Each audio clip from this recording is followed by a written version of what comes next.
Hello everyone and welcome back to my channel. Now I know it's probably been nearly 2 months now since I uploaded my last video, which was the 35, 6 and 7 week pregnancy update, I think from memory. I was actually going to film the further updates, obviously the final weeks, but I went into labour, and as you can see by the title of this video, this is going to be the story of my labour. But first, just because I don't really know what videos I'm going to do, if there are anything specific that you want to see, I might just do like some vlogs and stuff like that. But yeah, so let's just jump in to begin with, and I will get through to the story. So it all started on, it was a Friday afternoon. It was Friday the 11th of June. So yeah, he is nearly 6 weeks old now, but yeah, so it's Friday the 11th of June. It was the afternoon. I'd basically had a nap. I think I fell asleep about 4 p.m, 4:15, maybe 4:30. I wasn't asleep very long. But I basically woke up at 5 p.m. and then I just felt a bit funny. I didn't feel right, and Nick was going to make some dinner. So he had his dinner, and I was like, oh, I'm going to pass, because I was having a few twinges. So at this point I was 40 weeks and 3 days. So I was 3 days overdue from my due date, which obviously is a give or take anyway.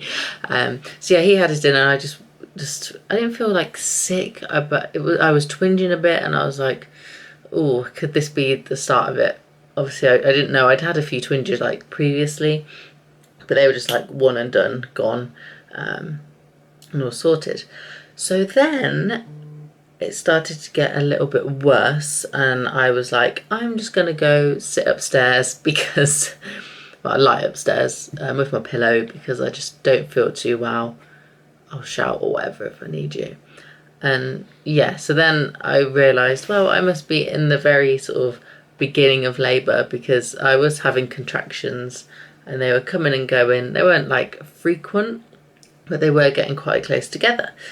So it got to a point where I was like, right, let's call my dad so he can come pick us up. And because I was going to stay at my parents' house once it started, just to be closer to the hospital, because they live like literally 5 minutes away, whereas we're sort of 20 minutes away if there's no traffic and it's not the middle of the night. Because if it was in the middle of the night, I would be calling my dad to like come and get us, obviously. So my dad came and got us. We had all our bags, everything that we needed ready, all bundled in the car. The roads are very bumpy around here, so that was always fun. But once we got there, obviously said hi to my mum. My dog had no idea, because my dog lives with my parents, just because initially, obviously, before this whole pandemic happened, it wouldn't have been fair to leave him on his own, whereas my parents was always someone there. Anyway, that's a side note. So yeah, then I stayed at my parents. We were there sort of a few hours. So by this point, it was sort of coming on 10 o'clock, I want to say. 9, 10 o'clock, I can't remember the exact time. I think it was about 9 o'clock, 9 in the evening of the same Friday. We'd also previously called just to say, yeah, I think we're in labour, this is what's happening. And they said, like, have a hot bath, like, have a warm bath and paracetamol if you haven't already, which I did. I did that as well. Yes, I was at my parents, not really for very long. They're definitely ramping, the contractions are definitely ramping up, and like feeling pretty painful. So that was all good. And so then we basically rang again. They said, come in to be assessed at the hospital. So we went down to the hospital and bundled with all our stuff. Obviously at this point it's about 11 at night, so no matter what, well, unless I was in like, you know, full-on active labour, which I definitely wasn't at this point, Nick wouldn't have been able to stay. And that's not like COVID, that's just general the ward times, because obviously you don't want people around when other like patients are trying to sleep. So yeah, we got admitted to a room. They hooked me up all to the monitors, just to monitor everything and to see what was going on with the contractions, and basically said, "We obviously you are in like labour, but it's very early stages. What do you want to do?" So I could actually just stay there if I wanted to, and they would take me onto the ward, or I could go home and wait for it to ramp up a bit more. So in the end, I did decide to stay, and they gave me an injection just to help with the pain as well. I can't remember what it was called, so don't ask me that. So Nick did actually have to leave, so I was on my own, sort of all through the night. Also, I'm doing this in like one take, or trying to, so sorry if it's really boring. I haven't filmed a video in a while. But yeah, so I did that. I didn't sleep a wink because they were just sort of coming and going, and it was sort of painful. I just felt like I couldn't eat or drink. And then so when it came to the next day, when it was visiting hours, Nick came, basically sat with me all day. Obviously went off to get lunch and stuff. I said, "Don't worry." So I was pacing up and down around my little space around my bed. Had the curtains closed, obviously, for privacy. I had a few more bits of pain relief, and then it got to a point in the day on this is the next day now, Saturday the 12th, where they were like, "If we can, do you want to see if you can go to the birthing centre?" They'd monitored me a few times, and initially that's like what I wanted to do. So yep, all good. Eventually and there was like a room free, because there is only, I think there's 3 rooms in the birthing centre, where it's basically one big room just for you and your partner, has like a bathroom, a tub to go in to get in the water, you can get in and out, and there's like a bed on the floor, stuff like that. So yeah, ended up going to the birthing centre, which was great. Just what we wanted. It was just so much calmer in there. You could dim the lights, you could just chill out. So the midwife, once we'd sort of got settled and they brought snacks in, the midwife was then like, "I was going to examine you just to see how far along like you are," because obviously, I mean, you can kind of gauge, I suppose, but you never know. But it's just to say they knew a starting point. So she did an examination. My waters broke at that point while she was doing it, and they went everywhere. I was like, "I'm so sorry." Obviously, they're used to this kind of thing, but yeah, that was fun and interesting, and also felt a lot different to what I thought it might feel like. So all I'm going to say is, if you think your waters have broken, like fully, because I know they can trickle, you'll know. You'll know if you've not had a baby before. So she did that. I think I was 3 centimetres at that point, and it was about 3 in the afternoon from memory. Time just felt like it was going so slowly, but my partner was like, it was going like quickly for him. Obviously he's not the one in pain, like trying to do all this. So then I got in the pool. I had gas and air, which is the weirdest thing. I've never had it before. Like, it sent me loopy. At one point I thought there were conversations going on that there weren't, so I'm not sure if I'd do gas and air again, or I'd actually just stop taking gas and air, like pause. So I basically was in the pool for quite a while, and then the midwife switched over. I hadn't really been examined or anything in a while, and I'd honestly been in the pool so long, like I wasn't really told anything, and I didn't know like about the pool, like how long should you stay in it, get in and out, blah blah blah. So eventually, like, I did get out. She was like, "Oh my god, you've been in here for like hours," and that can really like delay labour. So yeah, so then I got in the bed that was sort of on the floor, then she examined me again, and I was actually 10 centimetres, but nothing was really happening, in terms of like the urge to push. Also hadn't really eaten or drank anything, which is like the worst thing you can do. But for me, like when I'm in pain or concentrating, I just did not feel hungry, and I just felt like, oh god, if I eat or drink something, I'm just gonna vomit. And that's like honestly the worst thing. Make sure you do like little and often, and I know if I was to ever have another baby, I would remind myself to do that. Make sure, even though I'm in pain, that Nick sort of not forced me to, but sort of says, "Come on, you need to like have a drink, you haven't had it, or have a nibble on this," like that sort of thing. So I definitely will give him permission to do that next time. So yeah, it's 10 centimetres. I was like, oh my god, okay. But yeah, like I say, nothing was really happened in terms of pushing. So then she was like, wow, because it's been so long-ish at this point, but because I was so obviously fully dilated, but the thing was going on, we'll take you back to the hospital. So I say hospital, like back to the labour ward. So then I ended up back on, obviously in my own room, as you do when you're in labour. Ended up there, hooked up to all the monitors again, had gas and air. I might have been 9 centimeters actually, 9 or 10. Either way, we did actually start. I did actually start pushing. Once again, tried to go to the toilet because they thought, well, obviously if your bladder's full, and you've not passed any urine, that can stop the baby from coming out.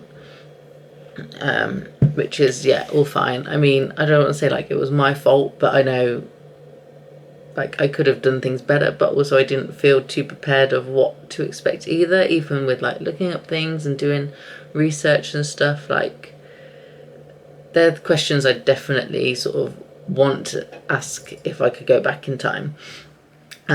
So basically I had my bladder emptied twice and there wasn't really anything in there the second time, which is always fun because they have to numb you, and oh god, it wasn't nice. And it got to about 11 p.m. They got one of the, I can't think of the actual professional name, but basically one of the higher up doctors to come in.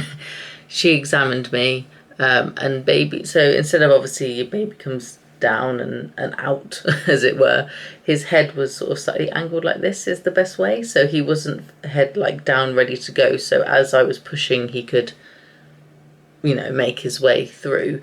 He was sort of bent slightly, like looking upwards like that. So obviously with me pushing, it wasn't really doing anything. So it then basically came to, she sort of said, okay, I think she went away for a bit and came back and said, okay, so basically you can try for a few more hours to sort of move this baby and get it out. Bear in mind at this point it was 30 plus hours sort of in labour from obviously the beginning to this point. Or you can go for a cesarean section. Of course that wasn't what I was going for or I'd even really thought about. And that's also another thing I'd do more research into because I was not prepared. But I was just so drained and emotional and just tired from the whole experience. Which, I mean, I did enjoy it. I mean, like, I did it just on gas and air, and it doesn't matter what pain relief you have or don't have. But for me, I think I shocked myself because I thought, oh God, how am I going to cope? How am I going to do it? But yeah, and because my contractions were actually lessening rather than getting stronger for me to like push through, I did actually opt then to have a cesarean because I just mentally just didn't have it in me anymore, and I just didn't know, I just couldn't push for long enough, and I just didn't want to hurt the baby or anything like that, even though they monitored him obviously throughout and he was perfectly fine. They were like, we're really surprised at this point that he's not stressed. Obviously at some point he could have became stressed, but he was still doing perfectly fine in there. So yeah, I ended up having a cesarean. This was it? They didn't tell us the time or his like length when he was born, but we sort of figured it out to be like 1:10, I think, or 2:10. It might have been 2:10 actually. Either way, it was really late. Ended up having the cesarean, which I was absolutely terrified of, but it went so swimmingly. It's so crazy, the sensation of like not being able to move your lower body, and like it also just gave me an appreciation for people that can't, move a limb or limbs, whether it's legs, arms, whatever, whole body. Like, I just couldn't imagine. It's just so crazy. Obviously, it's only a little insight into what those people feel like. Slightly off track, but so yeah, I had a cesarean and he was born. And he was lovely. He weighed a whopping 9 pounds too, which we were very shocked about, but no surprise because I was massive, but I did not expect to have a 9 pound 2 baby. So yeah, we had him and it was great. Nick obviously got to hold him first because I'm on the table and they're putting everything back in and, leave it at that. All that sort of stuff. But yeah, that's basically the story, really. Recovered for a few days. I was in hospital for 2 more days. So yeah, he was born, I should specify, on Sunday the 13th of June, at about 2:10 p.m. ish, or one, I don't know, 1:10. But it was also quite sad because obviously it was the middle of the night, so Nick couldn't stay with us. So well, the battery just died on my camera, so I will just carry on quickly here. Yeah, so Nick unfortunately couldn't stay obviously all night because we then get put onto the ward. But it was okay. I obviously was a new mum, didn't know what I was doing, and all that kind of stuff. But he got to come back. Obviously, he left about 3 a.m. or just gone. And the ward time were 9 a.m. to 9 p.m. So that's a good amount of time. But I did say to him, like, honestly, just make sure you get sleep. Like, that's all I'm bothered about. I have sort of everything that I need here. Don't worry too much. I know we're both new parents. I have no idea what I'm doing, but it's fine. But yeah, so that's kind of, I would say, quick run through. I think this video is probably like 20 minutes at this point. So yeah, if you have any questions, please let me know in the comments below. And I feel like I went through that very quickly. Hit the subscribe button and the like button if you wish to, no pressure. Thanks for all the love and on previous videos, and we'll basically see where we go from here. As of tomorrow, he is 6 weeks old already, which is crazy. I also, as you can see, have lots of harsh looking spots all over my face. It's very hormonal acne. It really hurts. I've been lucky enough not to sort of be affected by this kind of thing, and yeah, but anyway, I'm rambling on now for no reason. Oh god, I can't hold this iPhone. So yeah, thanks everyone for watching, and hopefully I'll be back a lot sooner with another video. I just don't know what yet. Any ideas, like I said, pop them down below, and I will speak to you soon. Bye guys.